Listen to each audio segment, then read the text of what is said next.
Hello, friends. I'm Rosie Acosta, your host and guide on this journey to self-discovery and radical love. I've walked a path filled with challenges.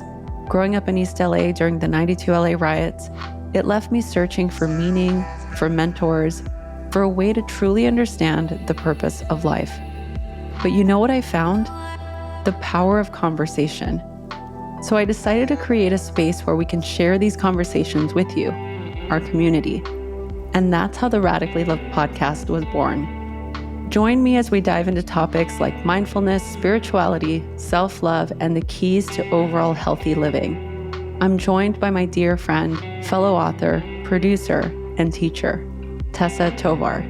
Hi, I'm Tessa, and I'm grateful to be part of this community because it teaches me so much about what it means to be human.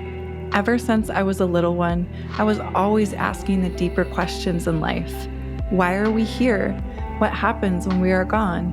What is the purpose of life?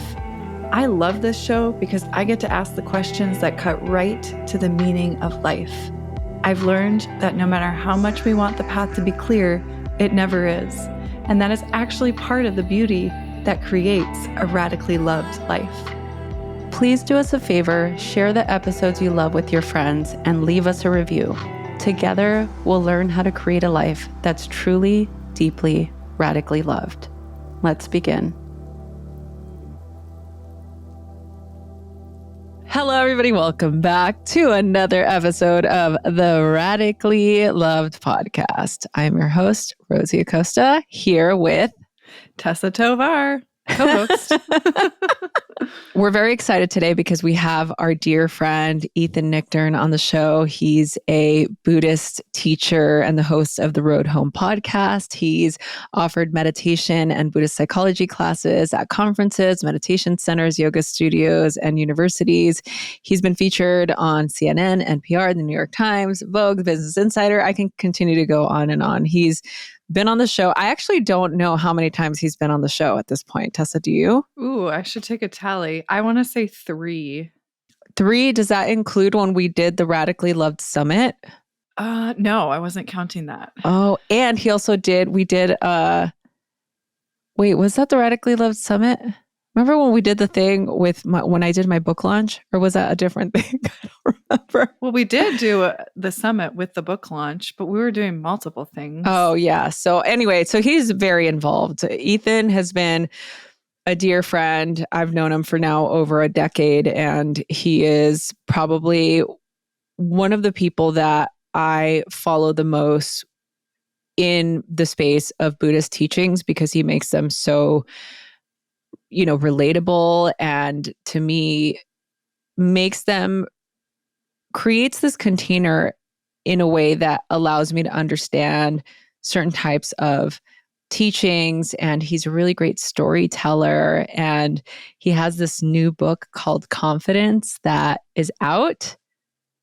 And I'm really, really, really excited to have this conversation with Ethan about his new book. Ethan, have you met Tessa? I don't think we've met face to face. Not in the face, no. Yeah. Oh, not in the face. So Tessa has been with me for a really long time, almost 10 years, I think it feels like. She was one of my students and she did several teacher trainings with me and then started to assist doing retreats. And she just very slowly infiltrated the Radically Loved organization. She is actually the Radically Loved organization. She's an author as well. She also teaches yoga and meditation. And she is the producer of the podcast now. And now we co-host the show together. So this is who this is. This is her. That's very awesome. Now, thank you for that. I should stop by the top of the hour by 2 p.m. Pacific. We record for about 35 minutes, 40 tops. So yeah, we'll be good. You know how it is with podcasts. People are either like, this will be a half hour or like 4 hours. Or it's going to be 2 hours. Yeah, no, I know. We've got a well-oiled machine here. So that's good to know. Thanks for letting us know. So part of me wants to just keep that in there. It's fine. Actually, Tessa, we can just talk about the book. We can record it after Ethan leaves. Oh, yeah. So let's just keep all of this in there because All I of think it's it was staying in. good. Here we Part where you are. stole, where you stole your No, take student. that part out. That is so wrong. This is so fun, especially because I know how you feel about the ethics of that, right? Like, have we talked about this before, Yeah, Ethan? I mean, Yeah.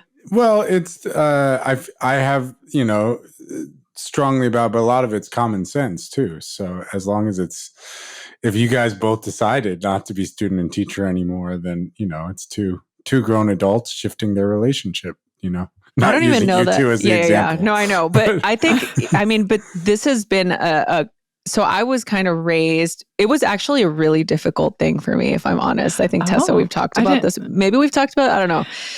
But it was difficult for me because I was, the way I was trained, with the teachers that, I was studying with, it was very rigid. Like you did not cross that line. Like you were not friends with your students. You didn't go have tea with them after you taught class. Like you just had that really sort of strict boundary. And so like almost psychotherapeutic or yes. something. So it was very, very much that way for a really long time. And then when I moved to Portland, Oregon, and I started teaching at the yoga space, which I think is where we met at the yoga space in Portland. I didn't know anybody, right? So growing up and coming from LA, going into a new place, like I was teaching 20 classes a week. There was no other way I was going to meet people, right? So I'm like, oh my God, so what do I do? And some of the students are like, oh, let's go. We're all going to go have tea at this place. Like, come hang out with us. And it kind of I started to be more open. I was still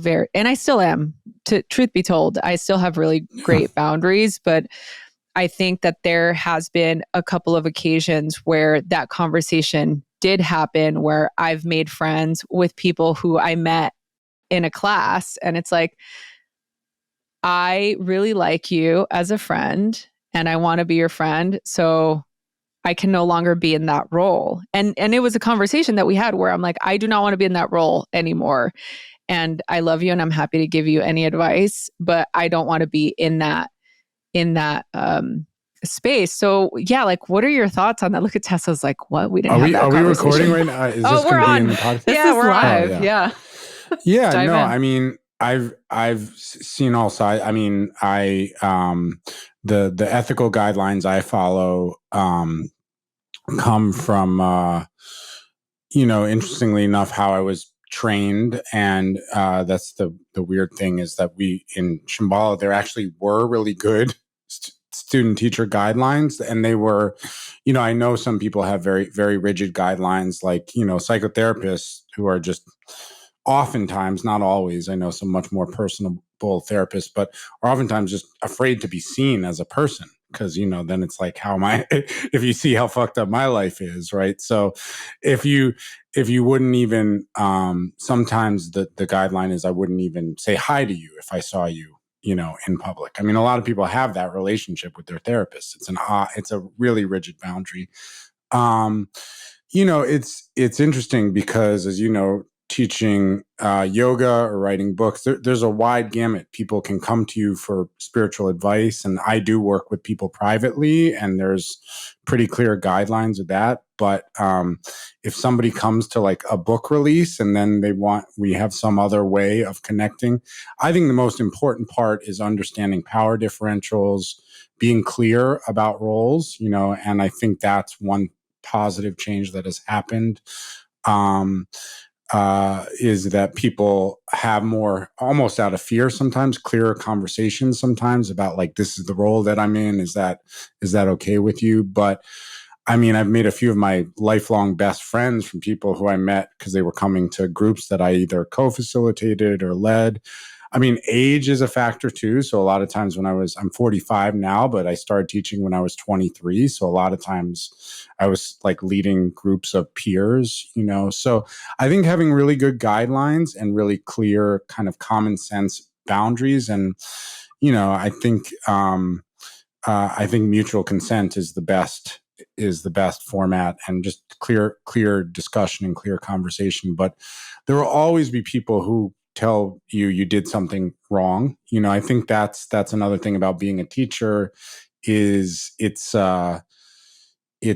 hard. You have, for some people you have power, for other people you have duty and obligation, So, but I do think clarity is super important. And I also think it's important that we have, in terms of where wrongdoing has occurred, it's often because you have, a male teacher. And so I also think it's really important in these communities to have teachers of different embodiments. So we see different people trying to hold different seats, with different approaches to how they're holding that seat of whatever the teacher or leader is. So, yeah. And then I also think accountability is important. If you mess up, you say, you messed up. And I think that's also tricky because when somebody does something wrong, I mean, often when there's I'm not talking about like the Harvey Weinsteins of the world here, because I think that's just so obvious that you're violating any notion of consent that could possibly exist, leveraging all power. But I think, if somebody comes to you and says, hey, we had this understanding, or I had this understanding, and then you did a different thing and it hurt my feelings or hurt me in some way, just to be able to say like, I'm sorry, and not have it be a cancellation situation necessarily, but it's more like, okay, thank you for the accountability. And now we move on with greater understanding. I mean, I think that's the tricky part, is we've created this world where, people in power don't want to take accountability a lot of times. And, it can be very punitive to take accountability. Yeah. It's And like, there's no room for the dialogue either. It's like, I've talked about this before, funny enough, on this show.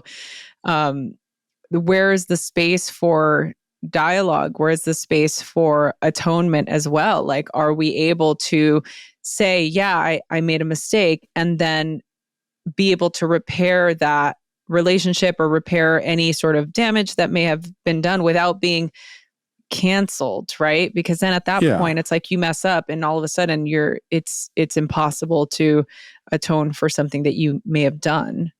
Yeah. There's such a fine line to walk, though. I mean, I think about, I love that we're having this conversation. I'm just finishing up. Jumped into it. Yeah, I know. But it's so timely. For me in particular, I'm leading teacher training right now. We just last weekend had the conversation about student-teacher relationship, the dynamic, power transference, all those archetypes that come up when you're taking the seat of the teacher, and understanding that just inherently when you walk in the room as a teacher, there is a power differential. And what I'm seeing, at least in the Portland scene, I'd be curious to hear, Ethan and Rosie, what you're seeing where you are in the world is, it's almost like this pendulum swing where, Rosie, when you came up and started teaching, it was very strict. There was a very clear line between teacher and student, and we didn't have that relationship beyond that, right? It wasn't really a friendship at first at all, but you did set those clear boundaries, you're right. But I felt that across the board with all of my teachers. And now what I'm seeing is the pendulum swing in the opposite direction, where teachers and students really do have a friendship outside of the yoga room. It's much more casual. And I wonder if there will be kind of that balance that will find something in the middle where it feels, I don't know, a little bit more like homeostasis. So yeah, I was curious what you're seeing in your realms of teaching in your areas of the world.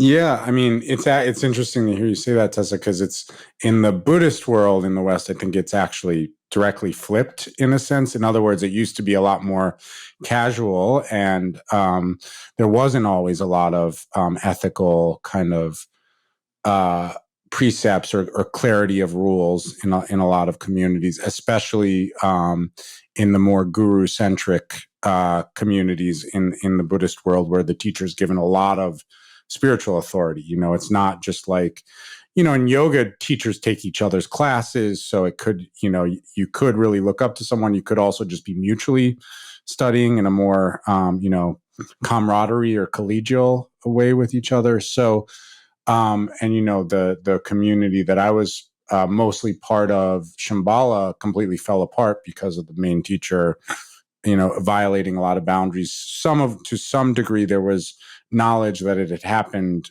in the past, but there were revelations that really kind of rattled everyone. And when that happened, I stepped step down. But I think it's a clear understanding, and I think that's the other thing.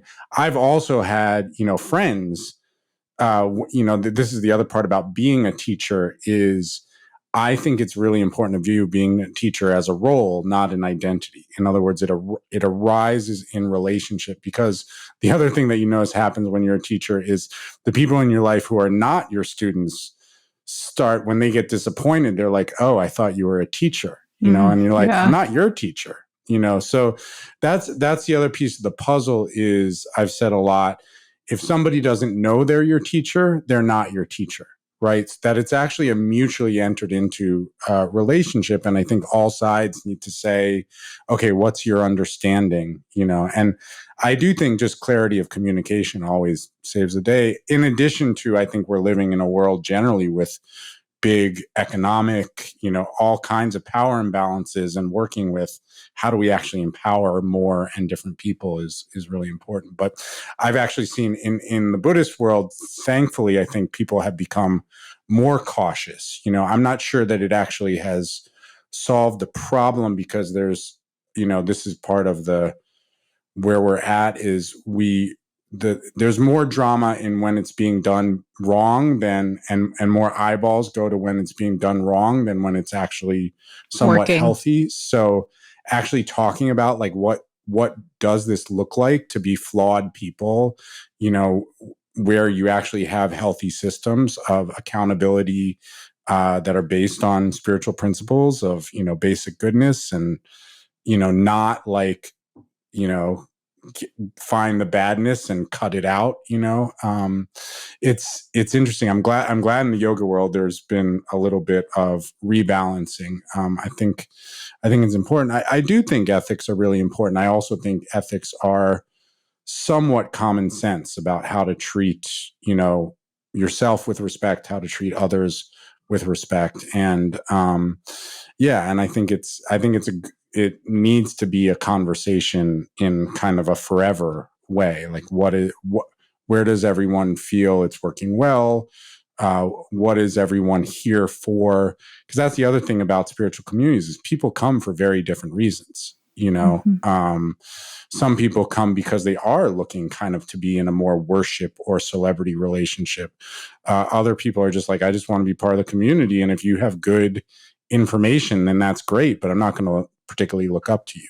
So that's the other thing about being a teacher is people come with a very, very different views of even how they're coming, and then try to create a community together. Yeah. So it's like having those precepts or having that intention in the beginning, I think is really important, right? As you're coming in to, and actually you don't need to know what you're looking for. I think it's healthy for somebody to go into a space and be curious about a teacher or be curious about a community and go in and kind of just see what it feels like and what you resonate with. But I'm so fascinated. I think it's because as you were talking about, from the Shambhala lineage and even in our lineage too, there's been a lot of, like you said, a big focus on people that have done things wrong, or, like teachers that have abused power, or, you hear all these stories. And I think it's stories across the board, right? It's not just in the spiritual community. It's all over, right? It's about power, really. Right. I mean, we hear it in politics as well, right? So that's kind of the place that I think, it's. I think it's really important for us to be able to have these conversations and to be able to address these scenarios from a state of openness. To be able to, be okay with where we're at and accept people where they're at, and not have clear boundaries as a teacher and as a student going into a space, right? So that being said, we went in real deep, real quick. And no, I wasn't expecting that. Cool. That's part of our MO here at Radically Loved. I'm like, we just went into it. So you just wrote a new book. It's called Confidence. And I'm, again, just always, I love the way that you write, by the way. I don't know if we've talked about this before, but I remember when you told me soon after the road home, was it soon after? No, I don't remember when, but when you were doing the Princess Bride. The Dharma of the Princess Bride. Yeah, the Dharma of the good. Princess Bride. When you told me right as you were writing it, I was so excited about that. I'm like, oh my God, this is going to be so wild and so amazing and so cool. And it did not disappoint. So I was, I love the way that you tell stories. I love the way that you integrate Buddhist teachings and how you write. And what I was saying right before you came on was that you and Sharon Salzberg, we're on a first name basis now. I mean, Sharon's on a first name basis with everyone. So just call her Sharon. But the way that you both write, like there's something so inclusive about it. Like it makes me feel like I really understand the themes that you're explaining, and it makes it feel like very relatable, right? Especially in the day and age that we're in now, where I really feel like a lot of these Buddhist teachings can really help us, learn to understand things or live a life where we could feel more fulfillment. So that being said, tell us about confidence. Yeah. So I wanted to write another book. Dharma the Princess Bride came out like 6.5 years ago. And I'm not the kind of person who wants to just write to write. I think some people kind of just find their niche and just write similar books. And I kind of want to wait until I have something new to talk about. And so I guess, it's interesting because as we're talking about teaching, I work with people in groups. I work with a lot of people privately, where, as I said, the sort of boundaries of student teacher relationship for me become, quite strong there. But you really get into like not just people's understanding of Buddhist philosophy, not just meditation practice, although there's plenty to talk about there, but sense of self, and challenges in life in the world. And so whenever we dug one level below, just kind of initial interest in Buddhism or establishing a meditation practice or working with different meditation techniques, the conversation always goes, I feel like, to some aspect of showing up in the world with confidence, feeling okay about who we are, feeling like we can do things when we're scared, we can work with our anxieties, and we can actually be present and capable and even, maybe powerful. And so confidence is something I've struggled with, in different ways throughout my life. I mean, I've said that a few times on podcasts talking about this book. People are like, "Oh, really?" And like, I think it's something everyone struggles with. And so wanted to really talk about that. And especially since confidence is, when you dig into Buddhist teachings, some of the earliest Buddhist teachings and some of the Tibetan Buddhist teachings, I mentioned having studied in the Shambhala tradition. There's a lot that's there that is about manifesting confidence, but you have to kind of dig in. And I don't think anybody had written, at least that I had seen, had written a book that was sort of about completely a Buddhist approach to confidence, And so I wanted to write that without kind of being like alpha male, like, dude, I got this, like to actually be like, this is a struggle. This is a struggle, this is exactly. a practice. Yeah. And how can we work with our spiritual practice in a way that it's actually illuminates insecurity, fragility, the struggle with confidence, etc.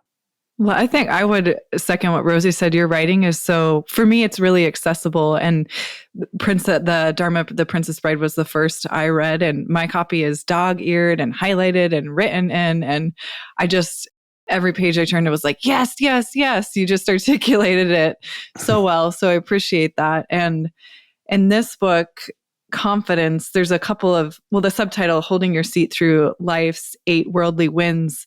I wanted to ask if you could describe what you mean when you say hold your seat. And also, can we talk a little bit about the 8 worldly winds, the alternating experiences of pleasure, pain, praise, blame, fame, disrepute, and gain, loss? Sure. Yeah. So I love the metaphor of holding your seat. So the origin of that metaphor, so in sort of basic mindfulness instruction, as Pema Chodron and Chogyam Trungpa taught, that the sort of heading title for arranging one's meditative posture is called "Take Your Seat," right? And it has a a kind of logistical and yogic aspect, which is arranging the body, arranging the spine, finding a kind of grounded but alert posture, long spine, balancing the parasympathetic and sympathetic nervous systems, as we're all supposed to have, some some neuroscientific knowledge when we teach Buddhism or yoga these days, right? All of that is there, but taking your seat also has this metaphorical meaning of like arriving on the earth, right? It's so this is interesting because I think mindfulness, a lot of times people think meditation is about going away, transcending, moving beyond. And mindfulness is really, and the metaphor of the Buddha touching the earth, it really, I almost think, and this is no diss to people who practice TM, but I almost think mindfulness meditation should be called non-transcendental meditation. Like, take your seat, show up fully. You are right here, right now. Be present with what you're feeling, what you're experiencing. So that's the metaphor of taking your seat. And actually, sometimes the metaphor in relation to confidence gets pretty potent. Chogyam Trungpa actually said he had this whole mythology of an archetypal enlightened society, which was what Shambhala comes from, this Himalayan myth of a kind of lost city of Atlantis, enlightened society. So he said taking your seat should feel like the leader of an enlightened society sitting on their throne, right? Just when you sit down to practice mindfulness meditation, kind of very potent and very empowered, right? Not like go run away from society and leave it all behind and try to get away from worldly problems. So taking our seat really means sort of claiming our spot on the earth. And then holding your seat is the idea that life hits you in different ways. And in meditation practice, it's different thoughts, different emotions, different memories, fantasies, things on the to-do list, anxieties that kind of smack at you and knock you around and can take you away from actually being open-hearted and present.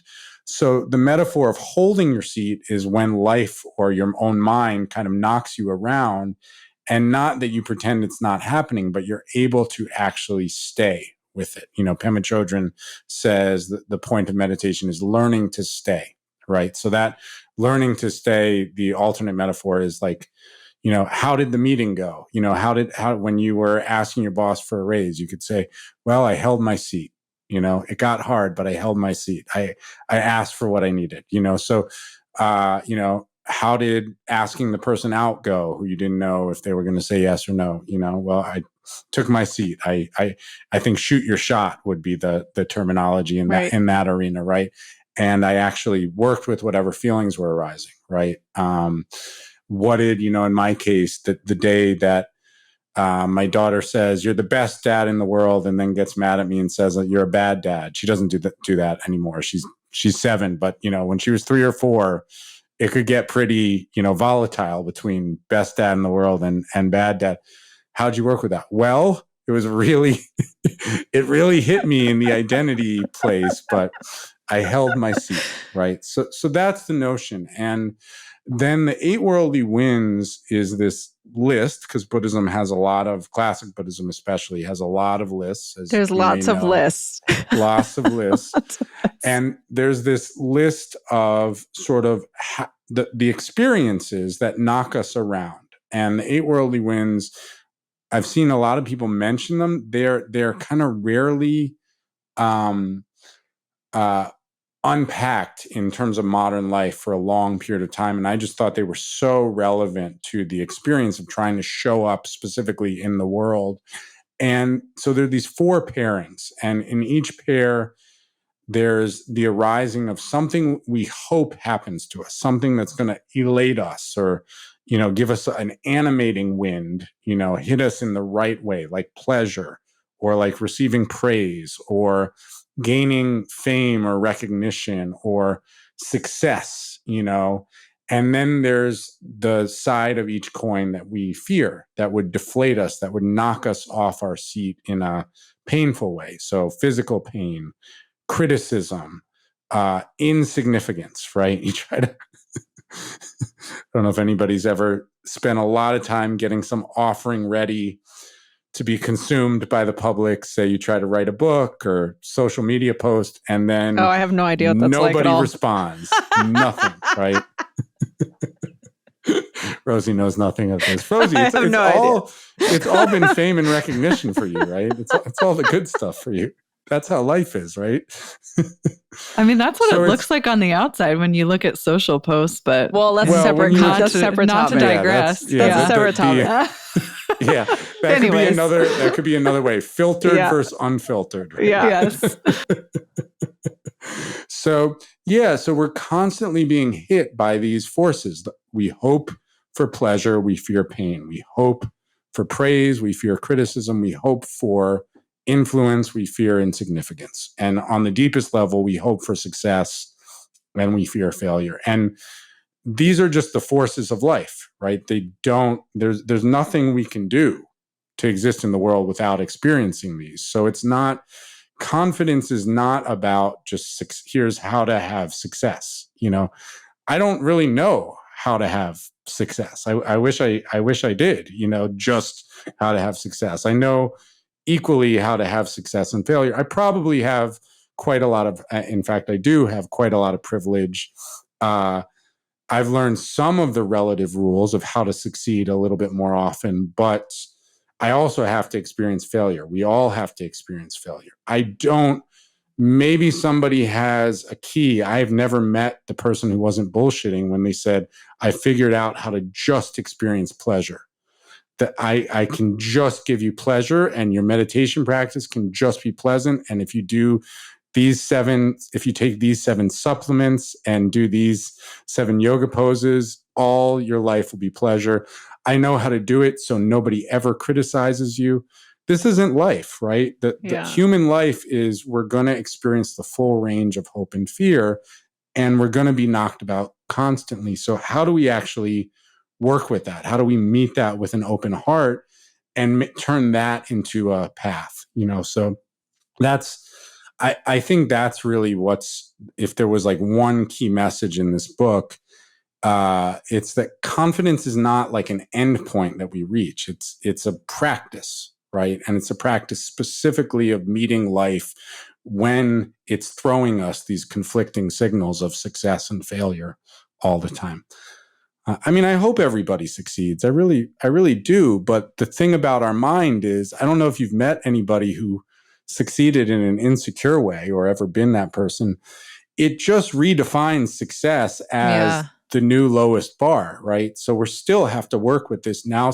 And I tell a story of the day in my life I succeeded the most as a writer, feeling like I failed because a friend of mine who was a writer succeeded much more, right?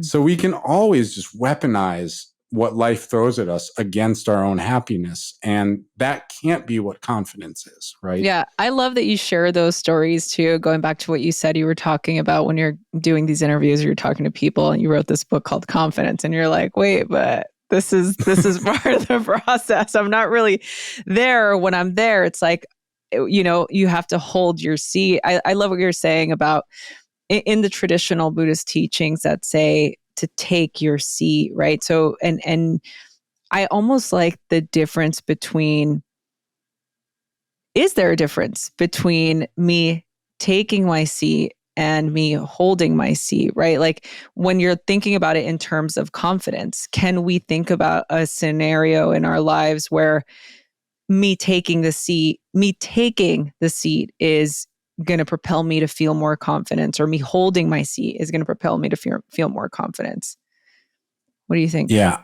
I think using the metaphor of a meditation session, the taking your seat is kind of deciding to do it, which in meditation, same thing in asana practice or yoga too, like just deciding to get there is kind of a big moment. It's like you decide, okay, I'm going to write this book, or okay, I'm going to, try for this job. There is a moment where you decide to show up, and then the holding your seat is what happens when life strikes after you've already made that decision.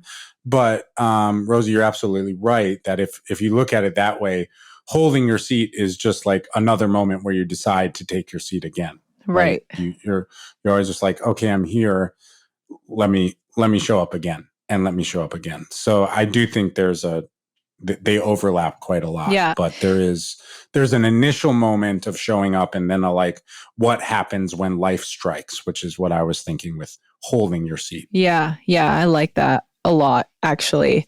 I'm curious, and I feel like without us going off on a whole nother tangent, and I'm deviating from our beautifully prepared questions that our amazing producer here, Tessa, does for us. But I'm just like, we just went into the conversation. I'm like, this is what's going to happen when you have friends on your podcast, what do you think the role of social media is in its, oh gosh.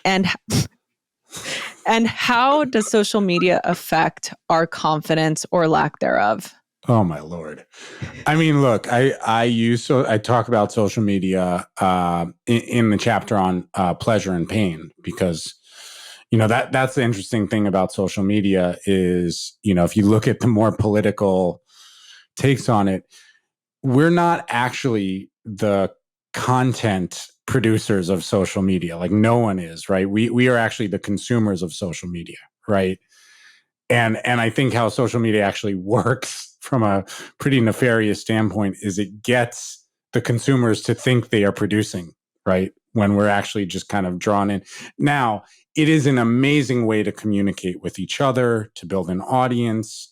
It allows everybody to have a radio show. Like, you or I couldn't have, maybe you could, you're smarter than I am, but I couldn't have a podcast 20 years ago. You just be like, no, you're not getting a radio show, right? So it does give us all the chance to put ourselves out there, which I think is really good. It's egalitarian.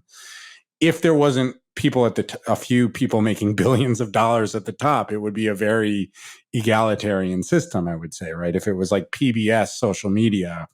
But still, it puts us into this sphere of wanting praise and fearing criticism and not really knowing how to talk to each other. If you look at sort of our social selves, which the 8 worldly winds, when you get in beyond pleasure and pain and get into like praise and criticism, or influence and insignificance, or fame and insignificance, those are about our social identities, right? Not pleasure and pain is about our physical identity, but if you look at that, we have so little training about how to speak and listen, mindfully and compassionately, which I think, right speech and ethics and so forth, and practicing those traits is so important.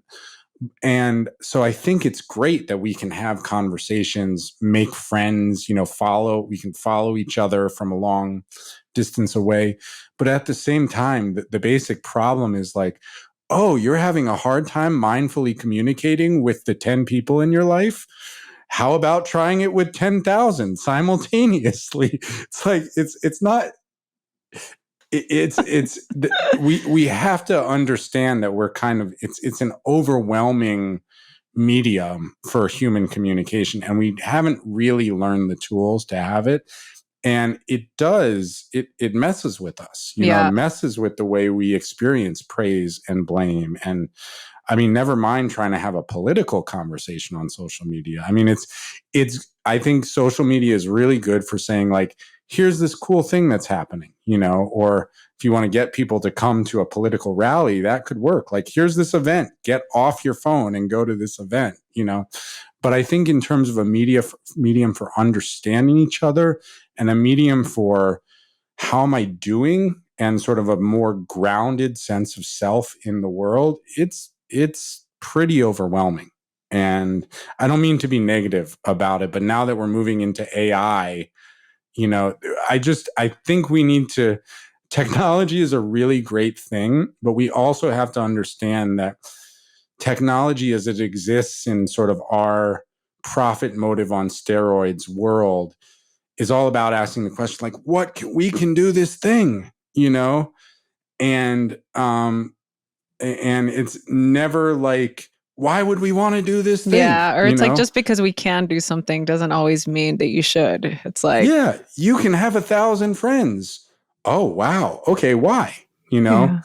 And I think intentions, now it's like a computer can make a movie for you. That's AI, right? And you're like, why the hell would anyone want to watch a movie entirely made by AI? Like, we want to celebrate each other's art, right? Like, let's ask these questions about why. And I think intentionality is really important, and intention with how we speak, how we listen, intention with what we want our work to mean. If we're like, oh, I want a platform, I want influence. It's like, okay, so what would I do with that? Like, what do I want to do with that influence or platform? Like, so the why question, the question of intention, is very important. And I think technology, especially social media, often removes the why question from and the intentionality question from how we interact with our world. I think that why question is so important also when we take the seat of the teacher to continue to ask ourselves in terms of holding your seat, if you're someone who approaches it from the realm of like, oh, I want this many followers and I want this many students, to continue to hold your seat, you have to be able to continue to ask yourself, why am I doing this? At what cost? And so I think that's such an important It's like the intention point. is already thrown off if you're coming at it from to get notability fame. Or to get fame. It's like you're already coming at this space from the wrong place. Totally. Yeah. Yeah. And through our ethics of teaching conversation, I mean, that's the other thing is like anybody who really teaches, and really does it to connect with people would not want more followers, because you're like, that's just more people I have to help. Yeah. I don't want that. It's overwhelming. So it can be. I'm tired. Right. I want to just hold up the book, Confidence, Holding Your Seat Through Life's 8 Worldly Winds. Again, Rosie and I are big fans of your writing. So thank you so much for continuing to be thoughtful about what you put out in the world. And I want to ask a final question of you, maybe a 2-part question for those listeners that want to dive deeper into these teachings and practices, mainly from the teachings of Buddhism. What resources or next steps would you recommend? Yeah. So I teach a year-long Buddhist studies program on the Dharma Moon platform, dharmamoon.com. And I'm teaching actually a 4-week course on some of the meditation practices in this book on that platform. So if you go to dharmamoon.com, that course is July 16th to August 6th. You can always check out ethannichtern.com. There's good intro to mindfulness resources. If you're a big Princess Bride fan, you can check out Dharma, the Princess Bride. My favorite review of that book was, it's slightly more Dharma than the Princess Bride. And I was like, yeah, I hope so. I mean, if you want the Princess Bride, go watch the Princess Bride. But and the Road Home is kind of my overview book on Buddhism. But there's lots of resources. I think with meditation in Buddhism, what people struggle with these days is finding Sangha or community, because you can always get guided, meditation apps, etc. Again, Dharma Moon is a great online community, but feel free to visit my website. And if anybody wants to email, just ask questions about like, what should I read next, or what should I do next? I'll only recommend my own stuff if I actually think it's helpful, because I'm tired and my intention is actually to help, and I also have to pay my rent. But those are two. Yeah, thank you. We all got bills, okay? We all have bills to pay. And Izzy said she wanted another American Girl doll for her birthday. So as long as I can afford that. I love that. Thank you so much, Ethan. Gosh, the time flew by, but we're just so grateful for your time. And I'm so grateful to get to be on this side of the camera with you today. And Rosie, thank you so much for providing the space. Of course. I'm excited. Ethan, I'm thinking back before you came on, I was talking to Tessa. I'm like, how how many times have you been on this show? And I think it's been like 3. She said 3 or 4, but I'm like, remember we did that summit? And then we did something when my book came out. I can't remember anyway, but we love you. And I really, like I said, have so much admiration for you and your writing and just you as a teacher and how you show up in the world. It really is extremely inspiring. And I really look up to you. So thank you for being here. Thank you so much, Rosie. Appreciate that. I'll try to hold my seat with that praise. Yes. Aww, love that. So please remember to subscribe, rate, and review on your platform of choice. Check us out on YouTube. It's always fun to see faces with names, I think. Yeah, I love it too. Please share this with everybody because we too have to pay our bills. Thanks, everyone. Love you. Bye. Hey, friends. Thank you so much for listening to the Radically Love podcast. Don't forget to subscribe, rate, and review wherever you get your podcasts. It really helps. Also, don't forget to check out the Mindful Love Hub on Substack. This episode was produced by Tessa Tovar, music by DJ Taz Rashid.